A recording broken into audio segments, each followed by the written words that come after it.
moved past his death and was still looking back at what we had planned together, as though it was something more important than a silly war. Subtle imagery is used within both poems, with the passing season of spring and summer after the death of Vera's fiancé, and the voyages of undiscovered ways that May would have gone on if her husband was still alive.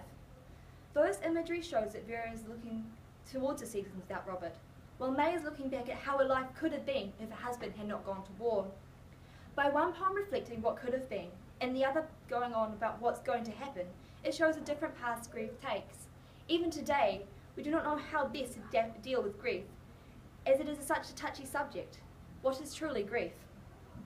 By writing these poems as a part of the author's own path to dealing with sudden loss and grief after the war, and finding a way to stay strong for those around them as they can no longer rely on the men to return. The literature War Girls and Keep the Home Fires Burning is directed towards everyone in the effort to instill hope till the men return home. This repetition of till in both texts lull the audience into believing the soldiers will return home. There is no question or doubt in this message.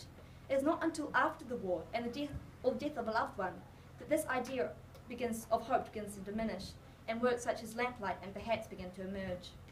A common idea throughout all four pieces of literature is how women persevered through the war and after, not because women were always strong enough to, but because they had no other alternatives. When the men left for war, the women had to fill in the vacant jobs and carry on bravely, letting no tears add to the hardship of the men who had to leave for war. When the war finally concluded, a vast number of men had passed away, and there was nothing the woman could do about it to change this fact. Instead, although the woman could simply break down, there was no really option for that, as many now had fatherless households to take care of, who needed a woman to take up the reins of the household, or else have the household crumble down around them.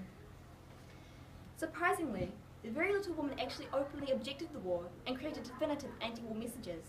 A reason behind this is that women found themselves torn between the love they felt for the men who left and the hate the women felt for being left behind.